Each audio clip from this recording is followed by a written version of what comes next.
Hello दोस्तों, welcome back to the Maurya classes. जैसा कि आपको पता है कि चैप्टर नंबर 9 हमने स्टार्ट कर दिया है और कुछ क्वेश्चन हमने कल आपको बताए थे। ठीक है, हम लोग पढ़ रहे हैं हाइट एंड डिस्टेंस मतलब ऊंचाई और दूरी वाले क्वेश्चन जो ट्रिग्नोमेट्री के अनुप्रयोग हैं। ठीक है, चैप्टर नंबर 9 और उससे रिलेटेड 5 क्वेश्चन हमने आपको कल कराए थे। आज से हम छठा से स्टार्ट करते हैं। तो हमने आपको क्या बताया था उसमें कि हमको ध्यान रखना है, सबसे ज़्यादा क्या ध्यान रखना है कि फिगर कैसे बनेगा। फिगर में हमको ध्यान रखना है कि कौन से फिगर में आपको उन्नयन कोण लेना है, कौन सा फिगर में आपको अवनमन कोण लेना है। ठीक है, अब इसी को ध्यान में रखते हुए चलिए आगे की ओर बढ़ते हैं और फिगर पे ध्यान देते हैं और क्वेश्चन पे ध्यान देते हैं। क्वेश्चन नंबर जो हमारा 6 है वहाँ से हम स्टार्ट करेंगे क्वेश्चन नंबर 6 से। चलिए क्वेश्चन नंबर 6 से स्टार्ट करते हैं। क्वेश्चन नंबर 6 क्या कह रहा है कि 1.5 मीटर लंबा एक लड़का है और 30 मीटर ऊंचे भवन से कुछ दूरी पर खड़ा है। एक लड़का है 1.5 मीटर का जो 30 मीटर ऊंचे भवन से कुछ दूरी पर खड़ा है। जब वह ऊंचे भवन की ओर जाता है तो उसकी आंख से भवन का शिखर का उन्नयन कोण 30 डिग्री से 60 डिग्री हो जाता है। ठीक है, बताइए कि भवन की औसत कितनी दूरी तक चलकर गया। अच्छा, कितनी दूरी तक वह चलकर गया है। ठीक है, मान लेते हैं कि एक ये भवन है। फिगर पे आपको विशेष ध्यान देना। एक ये भवन है जो कि ज़मीन से लगा हुआ है। ठीक है, भवन तो ज़मीन पे ही होगा, नॉर्मल सी बात है। एक लड़का है 1.5 मीटर का, एक लड़के की लंबाई है 1.5 मीटर। मान लेते हैं कि 1.5 मीटर दिया हुआ है क्वेश्चन में, और आपका जो 30 मीटर ऊंचा भवन दिया हुआ है, इस भवन की ऊंचाई कितनी दी हुई है? 30 मीटर। इस लड़के की ऊंचाई दी हुई है 1.5 मीटर।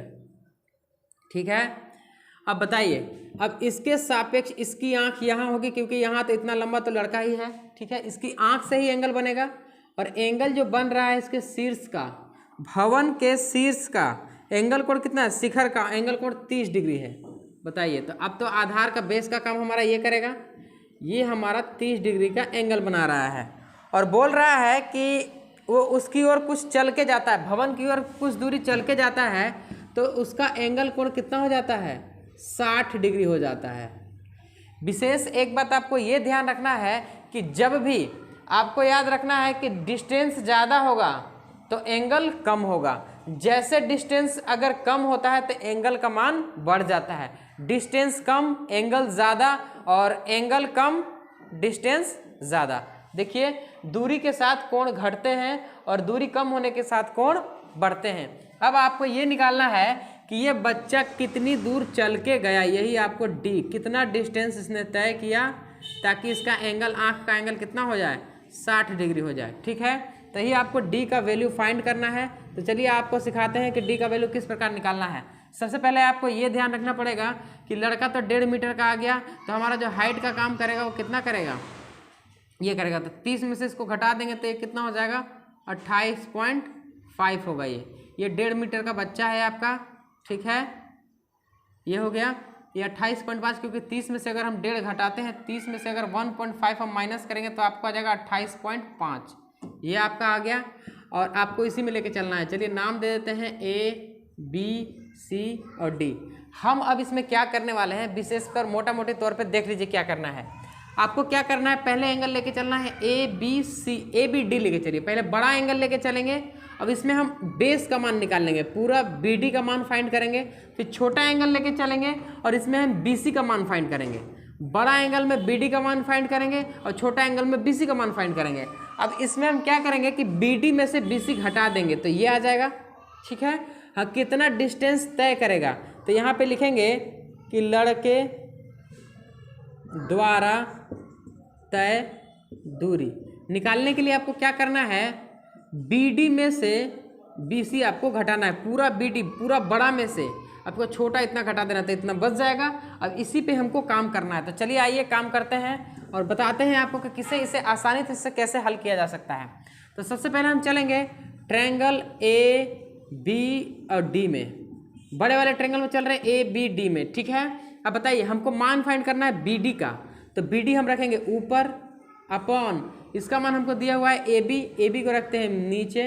अब बताइए, जब थीटा डिग्री ये है तो इसके सामने का ही हमारा परपेंडिकुलर का काम करेगा। ये बेस का काम करेगा। तो हम क्या हो गया हमारा बेस अपॉन परपेंडिकुलर मतलब बी अपॉन पी। अब बताइए हमने आपको सिखाया था पंडित बद्री प्रसाद हर हर बोले सोना चांदी तोले। अब बताइए हमारा क्या यहाँ पर है बी बाय पी है, तो पी बाय बी होता है 10 और बी बाय पी होगा तो क्या हो जाएगा कोट हो जाएगा। तो हम यहाँ पे लिख सकते हैं कोट और थीटा का मान आपको कितना दिया हुआ है 30 डिग्री। ठीक है, इतना लिखने में किसी भी प्रकार का कोई प्रॉब्लम नहीं होगा। तो चलिए आगे चलते हैं। अब बताइए बी डी का मान तो हमको फाइंड करना है, ए बी का मान कितना दिया हुआ है 28.5, ए बी का मान दिया हुआ है 28.5 और कोट 30। अब बताइए कोट 30 का मान कितना होता है, तो जितना 10 60 का होगा और 10 60 का मान होता है √3, तो कोट 30 का मान कितना हो जाएगा √3। तो यहाँ से बी डी का मान अगर आप फाइंड कीजिएगा तो B D equal to cross multiply हो जाएगा मतलब 28.5 √3 यह आ जाएगा मीटर। बी डी का मान तो हम निकाल लिए। अब हम निकालते हैं इधर बी सी का मान। चलिए बी सी का मान निकालने के लिए आपको क्या करना है, चलेंगे हम ट्रायंगल छोटे वाले ट्रायंगल में ए बी सी में। अब चलेंगे ट्रायंगल ए बी सी में, ठीक है। और ट्रायंगल ए बी सी में हमको मान फाइंड करना है बी सी का, तो B C equal to B C upon जिसका मान फाइंड करना रहता है उसको ऊपर लिखते हैं और ए बी आपका परपेंडिकुलर हो जाएगा नीचे, ठीक है। इक्वल टू बताइए बी बाई पी, ये भी हो गया हमारा बी और ये हो गया पी, और बी बाई पी क्या होता है, बी बाई पी होता है कोट थीटा, अभी हमने आपको बताया था, तो कोट 60 डिग्री। अब बी सी का मान तो आपको फाइंड करना है। अब ए बी का मान अभी हम बताए थे 28.5 इक्वल टू और कोट 60 मतलब 10 और 10 का मान होता है 1/√3। तो यहाँ से बी सी का मान फाइंड कीजिएगा तो क्रॉस मल्टीप्लाई इसको इधर भेज दीजिए, तो 28.5/√3 मीटर। इक्वेशन नंबर 2 ये हो गया और ये 1 हो गया। चलिए 1 2 नहीं लिखें, कोई दिक्कत नहीं है। अब बताइए यहाँ पे हमने क्या किया था कि लड़के द्वारा तय की गई दूरी निकालने के लिए B D minus B C, तो यहाँ पे हम लिख देंगे कि दूरी लड़के द्वारा तय दूरी, पूरा सेंटेंस भी लिख सकते हैं। चलिए लिख देते हैं कि लड़के लकड़े लिखा गया, लड़के द्वारा तय दूरी इक्वल टू क्या बताए थे B D minus B C. तो बी डी का मान कितना है 28.5√3, 28.5√3 माइनस के इसका मान कितना 28.5/√3, 28.5/√3, ठीक है। अब इसको सॉल्व करना है, चलिए आइए देखते हैं कैसे सॉल्व करना है। अगर आपको इस प्रकार के प्रश्नों को सॉल्व करना हो तो सबसे पहले आप कॉमन लेना सीखिए। इसमें आपको क्या करना है, कॉमन ले लेना है, आसानी से हल हो जाएगा। कॉमन ले लिया 28.5, यहाँ पे बचेगा आपका √3 और यहाँ बचेगा 1/√3। अब बताइए इसको सॉल्व कीजिए। 28.5 जिसके नीचे कुछ नहीं उसके नीचे 1, √3 को √3 से मल्टीप्लाई करेंगे तो 3 - 1, तो ये आपका आ जाएगा 28.5 मल्टीप्लाई 2/√3, तो आपका आंसर कितना आ जाएगा। चलिए हमने आपको बताया था कि जब रूट में अगर 3 आ जाता है, ठीक है, तो रूट में अगर 3 आ जाता है तो इसका क्या करना है हमको परिमेयकरण, तो परिमेयकरण कर दीजिए, रूट से ऊपर भी मल्टीप्लाई रूट से नीचे भी मल्टीप्लाई, तो आपको आ जाएगा ये 28.5 मल्टीप्लाई 2 मल्टीप्लाई √3/3। अब 3 से इसको काट दीजिए, आप 3 से काट सकते हैं, 3 9 जा 27 और 1 बचेगा 3 5 जा 15, तो आपका कितना आ जाएगा। चलिए यहाँ लिख देते हैं हम 95 को आपको 2 से मल्टीप्लाई करना है, तो 9.5 को 2 से मल्टीप्लाई, आप आम भाषा में 9.5 दूनी कितना हो जाएगा, 9 दूनी 18 और 1 19, तो आपका आ जाएगा 19√3, ये आपको मीटर में आ जाएगा, ठीक है। ये आपका आंसर हो गया। इस प्रकार से आपको सॉल्व करना है। मोटा मोटी क्वेश्चन कैसे सॉल्व करना है आप ध्यान से देख लीजिए कि सबसे पहले आपको क्या करना है कि पूरा बड़ा एंगल में से बी डी का मान फाइंड करना है बड़ा ट्रायंगल में, फिर छोटे ट्रायंगल में बी सी का मान फाइंड करना है, क्योंकि लड़का यहाँ से यहाँ डिस्टेंस तय किया है, ठीक है। तो फिर बी डी में से हम क्या करेंगे, बी सी को घटा देंगे, और इसी को हमको सॉल्व करने का ये तरीका हमने आपको बताया। चलिए आपको आ गया होगा समझ में, आप एक बार स्क्रीनशॉट भी ले सकते हैं। चलिए अब अगला क्वेश्चन की ओर बढ़ते हैं। Question number 7, the Moriya classes YouTube channel से जुड़े रहिए और चैनल को सब्सक्राइब लाइक कीजिए तथा दोस्तों में शेयर कीजिए, ज़रूरतमंद लोगों के पास ये वीडियो पहुंचाइए ताकि उनको लाभ हो सके। और क्वेश्चन नंबर 7 को देखिए।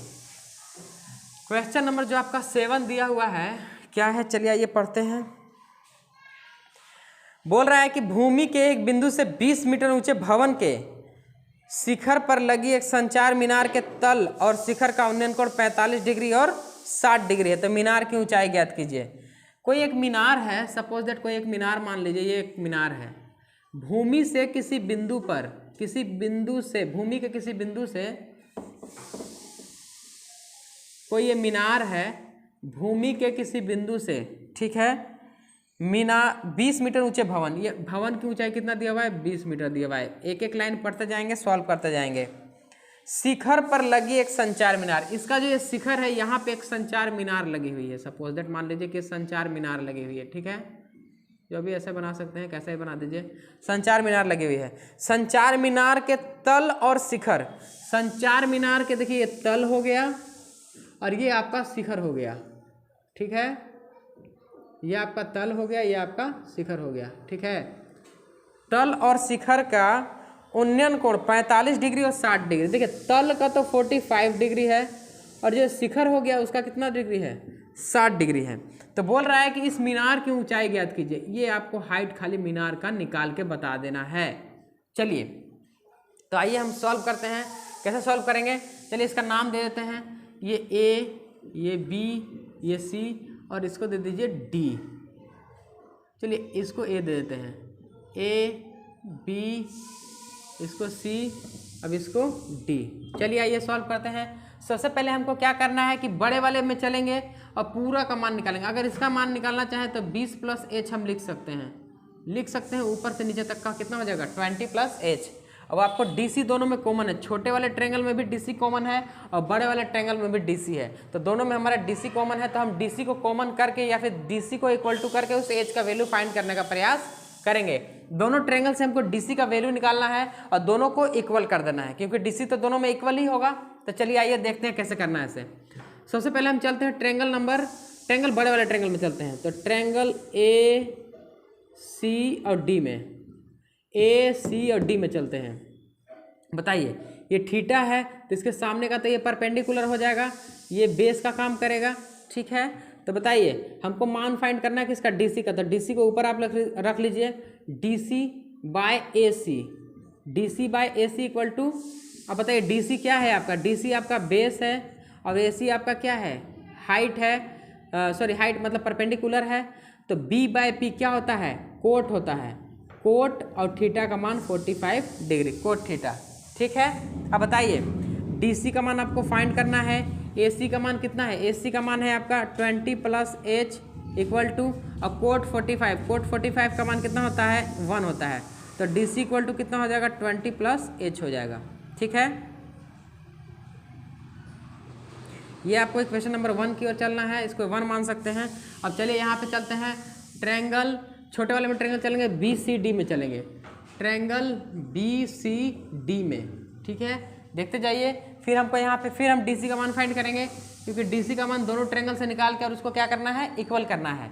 तो डीसी और BC, DC upon BC equal to, ये डीसी आपका बी हो गया और आपका बीसी क्या हो गया, पी हो गया। ये अब इसको क्या लिख सकते हैं, कोट 60 डिग्री है, यहाँ पे एंगल का मान कितना डिग्री हो गया 60 डिग्री है, ठीक है। आई एम सो सॉरी, और हमने उल्टा कर दिया, नहीं, बड़े वाले ट्रायंगल में 60 डिग्री एंगल है। चलिए इसको थोड़ा सा सुधार लीजिएगा।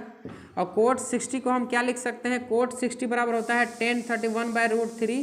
तो इसको मल्टीप्लाई करेंगे तो 20 प्लस √3 ये हो जाएगा। दिमाग थोड़ा इधर उधर हो गया, चलिए कोई दिक्कत नहीं है। और यहाँ पे 45 लेके चलना है, 45 डिग्री, ठीक है, थोड़ा बहुत होता है, कोई दिक्कत नहीं है। अब यहाँ से आपको डीसी फाइंड करना है और बीसी का वैल्यू कितना दिया हुआ है 20 मीटर और कोट 45 का वैल्यू होता है 1, ठीक है।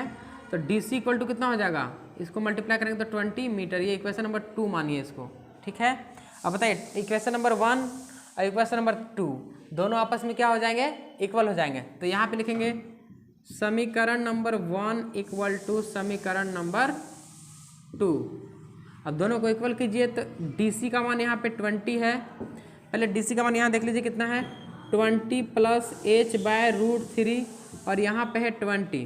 तो पहले इसको क्या करेंगे, इससे मल्टीप्लाई कर देंगे, फिर 20 घटा देंगे। तो 20 प्लस h इक्वल टू, ये क्रॉस मल्टीप्लाई हो जाएगा तो 20√3 और यहाँ पे h इक्वल टू 20√3 माइनस के 20, ठीक है। अब यहाँ पे आप कॉमन भी ले सकते हैं, यहाँ पे आप कॉमन ले लीजिए तो यहाँ पे बचेगा √3 - 1 ये मीटर। मतलब कि ये जो मीनार लगी हुई है, जो आपको ऊपर लगी हुई है, उसकी ऊंचाई कितनी हो जाएगी 20√3 - 1 मीटर, ठीक है। आप एक बार फिर से देख लीजिए हमने इसमें क्या किया है। हमने आपको बताया था कि सबसे पहले जो कॉमन चीज़ है उसको लेंगे, तो कॉमन आपका डीसी है। दोनों ट्रेंगल, छोटे वाले ट्रेंगल और बड़े वाले ट्रेंगल से डीसी का मान फाइंड करके और उसके बाद दोनों को इक्वल कर देना है और फिर बड़े वाले में से इस छोटे वाले को घटा देना है, तो आपको मीनार की ऊंचाई आ जाएगी। चलिए ठीक है, तो एच का मान आ गया तो हम लिख सकते हैं अतः मीनार की ऊंचाई बराबर 20√3 - 1 मीटर, ठीक है। इस प्रकार से आपको ये क्वेश्चन समझ में आ गया होगा अच्छे तरीके से। चलिए आप एक बार देख लीजिए इसको अच्छे से और हम क्वेश्चन नंबर 8 की ओर बढ़ते हैं। चलिए इसको इरेज करते हैं, आपको समझ में आया होगा। जब भी आपको इस प्रकार के आपको प्रश्न मिलेंगे, ये 5 नंबर का क्वेश्चन लगभग पूछ लेता है, 1 नंबर में भी क्वेश्चन पूछता है, तो आपको इसको आराम से बनाना है। फिगर से बस क्वेश्चन पढ़ते जाइए, फिगर ड्रॉ करते जाइए। अगर आपका फिगर सही हो गया तो आपका क्वेश्चन गलती नहीं होगा, क्वेश्चन एकदम सही होगा, ठीक है। तो चलिए क्वेश्चन नंबर 8 की ओर बढ़ते हैं। क्वेश्चन नंबर 8 क्या है? क्वेश्चन नंबर 8 है कि एक पेडेस्टल के शिखर पर 1.6 मीटर ऊंची मूर्ति लगी हुई है। भूमि के एक बिंदु से मूर्ति के शिखर का उन्नयन कोण 60 डिग्री है और उसी बिंदु के पेडेस्टल का शिखर का उन्नयन कोण 45 डिग्री है। तो पेडेस्टल की ऊंचाई, देखिए पेडेस्टल मान के चलिए कि कोई एक भवन टाइप से है या फिर कोई पेडेस्टल मीनार मान लीजिए, और उससे भूमि से कोई बिंदु है और उसके शिखर का मतलब पेडेस्टल के शिखर का, और उसके ऊपर कोई लगी हुई है, क्या लगी हुई है? मीनार लगी हुई है।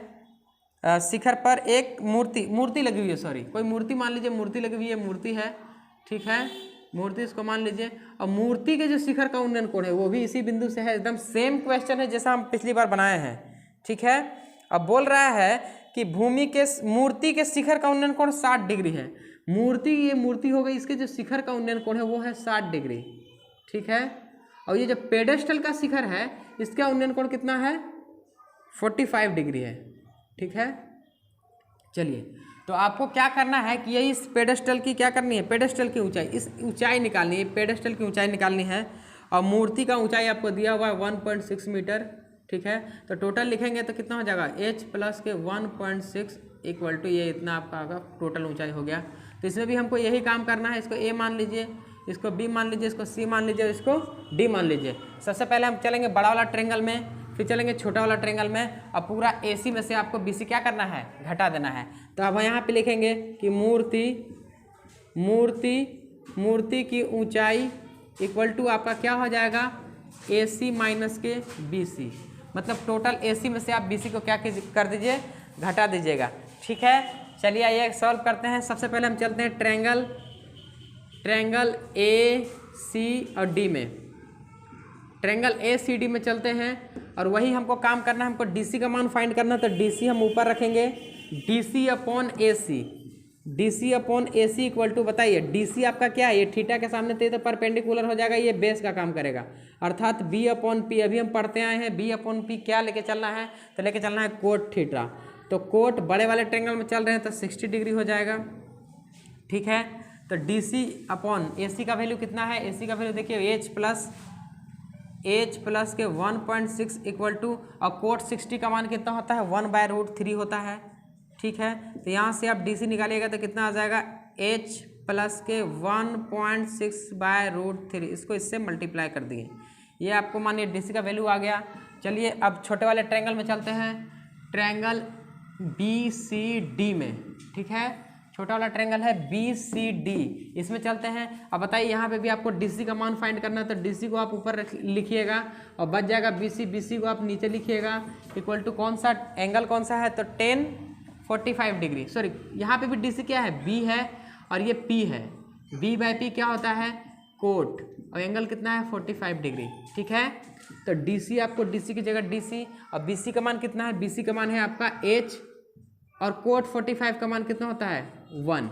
तो DC इक्वल टू कितना हो जाएगा? इसको H को 1 से मल्टीप्लाई कर दीजिए तो H ही हो जाएगा, ठीक है। अब हमने आपको क्या बताया था कि आपको निकालना है क्या, आपको निकालना है मूर्ति की ऊंचाई। तो मूर्ति की ऊंचाई कितनी, AC माइनस BC, मतलब पूरा बड़ा वाले में से छोटे वाले को क्या करना है, घटा देना है। तो सबसे पहले आप क्या कीजिए कि, लेकिन AC पूरा तो हमारा निकला नहीं।